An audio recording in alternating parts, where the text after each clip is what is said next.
இன்றைக்கி வீடியோவில் நல்ல காரசாரமான தட்டுவடை பச்சரிசி மாவு வச்சு ஒரு 10 நிமிஷத்தில் எப்படி செய்கிறது அப்படின்றத இந்த வீடியோவில் பார்ப்போம்.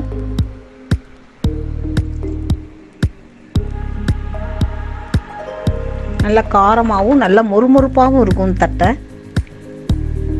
வாங்க வீடியோக்குள்ளே போகலாம். இன்றைக்கி தட்டை செய்கிறதுக்கு ஒரு 4 வரமிளகாயும் 4 பூண்டு பல்லும் உரிச்சிருக்கேன். அதோட கொஞ்சமாக கருவேப்பிலையும் கட் பண்ணி எடுத்து வச்சுருக்கேன். இது எல்லாத்தையுமே இப்போ ட்ரையாகவே மிக்சியில் அரைச்சி எடுத்து வச்சுக்கலாம். தட்டை செய்கிறதுக்கு நான் பச்சரிசி மாவு தான் யூஸ் பண்ணியிருக்கேன். இந்த மாவுமே கடையில் வாங்கின மாவு தான். நான் இது வந்து 100 கிராம் அளவு மாவு எடுத்து வச்சுருக்கேன். அது கூட அரைச்சி வச்ச இந்த மிளகா பூண்டையும் சேர்த்துக்குவோம்.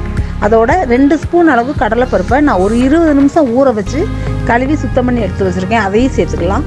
அது கூட ஒரு 1/4 ஸ்பூன் அளவு பெருங்காயத்தூள் சேர்த்துருக்கேன். இந்த மாவுக்கு தேவையான உப்பு கொஞ்சம் சேர்த்துருக்கேன். இப்போ இதை பிசைகிறதுக்குமே நான் மிக்ஸி கழுவுன தண்ணியை தான் யூஸ் பண்ணியிருக்கேன். பத்தலைனா வேணால் நமக்கு பச்சை தண்ணி ஊற்றிக்கலாம். இப்போ எல்லாத்தையுமே நல்லா ஒன்றா மிக்ஸ் பண்ணி விட்டுருங்க. மிக்ஸ் பண்ணி இதை வந்து நம்ம சப்பாத்தி மாவு பதத்துக்கு பிசைஞ்சு வச்சுக்குவோம். இது கூட இந்த மாவு நான் சேர்க்கையில் நான் 2 ஸ்பூன் அளவு பொட்டுக்கடல மாவும் சேர்த்துருக்கேன். அந்த வீடியோ எங்களுக்கு டெலீட் ஆயிடுச்சு, அதனால் அதை போட முடியல. நீங்கள் இந்த மாவு சேர்க்கும்போது 2 ஸ்பூன் அளவு பொட்டுக்கடல மாவும் சேர்த்துக்குங்க. அப்போ தான் தட்டை வந்து உங்களுக்கு ரொம்ப பொறுப்பொறுப்பாக இருக்கும். இப்போ எல்லாத்தையுமே சப்பாத்தி மாவு அளவுக்கு பிசைஞ்சுக்குவோம்.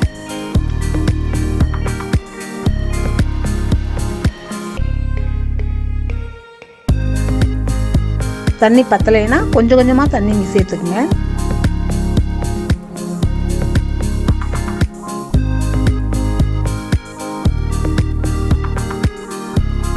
ஒரு சிலர் இதில் உளுந்த மாவும் சேர்ப்பாங்க.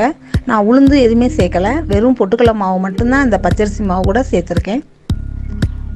மிளகாத்தூளும் சேர்க்கலாம். மிளகாத்தூள் சேர்த்தோம்னா நமக்கு கலர் வந்து ரொம்ப முருகுன மாதிரி தெரியும் பார்க்க. அதுக்காக தான் நான் வர மிளகாயை பவுட்ரு பண்ணி போட்டிருக்கேன். அப்படி இருக்கையில் சாப்பிட்றதுக்கும் ரொம்ப டேஸ்ட்டாக இருக்கும்.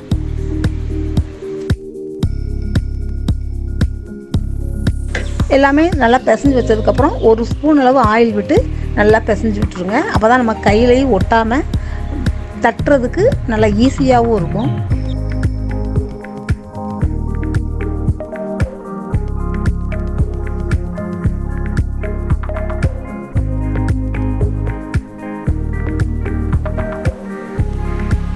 இந்த அளவுக்கு கொஞ்சம் பதமாக இருக்கணும், ரொம்பையும் ரஃப்பாகவும் இருக்கக்கூடாது.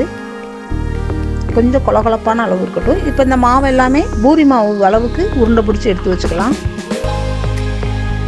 இப்போ எல்லாத்தையும் உருட்டியாச்சு.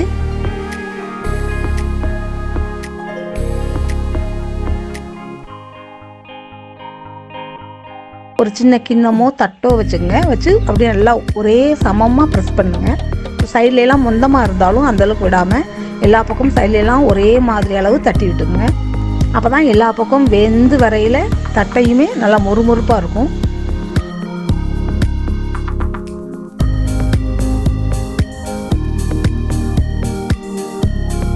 இப்போ எண்ணெயும் மிதமான சூட்டில் காஞ்சிருக்கு. அந்த அளவுலேயே போட்டு வறுத்துக்கலாம்.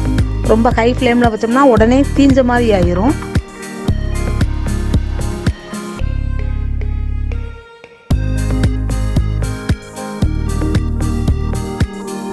அப்படியே திருப்பி விட்டுருவோம். திருப்பி விட்டு பார்த்தோம்னா இந்த பபுள்ஸ்லாம் அடங்குற வரைக்கும் அப்படி எண்ணெயிலே கொஞ்சம் நல்லா வேகட்டும். பாருங்கள், கலரே நமக்கு வரமிளகா அரைச்சி போட்டதுனால கலருமே பார்க்க ரொம்ப நல்லாயிருக்கும். இது மிளகாத்தூள் போட்டிருந்தோம்னா ரொம்ப கருப்பாக இருக்கிற மாதிரி இருக்கும். கலருமே ரொம்ப நல்லா இருக்குது.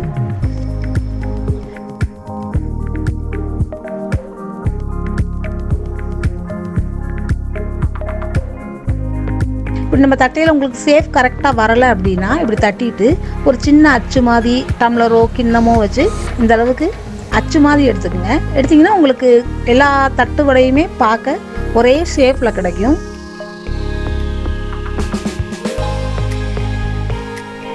உங்களுக்கு சேஃப் சரியாக வரலைன்னா இந்த மாதிரி தட்டிக்குங்க. எல்லாமே ஒரே ரவுண்ட் ஷேப்பில் இருக்கும்.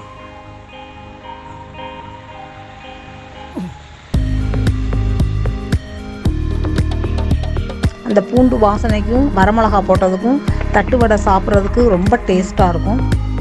நம்ம இது டீ போடுறதுக்குள்ளே ஒரு 10 நிமிஷத்தில் இந்த ஸ்நாக்ஸை செஞ்சிடலாம். இப்போ குழந்தைகள்லாம் வீட்டில் இருக்க சமயத்தில் சாயந்தர நேரத்தில் இந்த மாதிரி ஸ்நாக்ஸ் செஞ்சு கொடுங்க, எல்லோரும் விரும்பி சாப்பிடுவாங்க.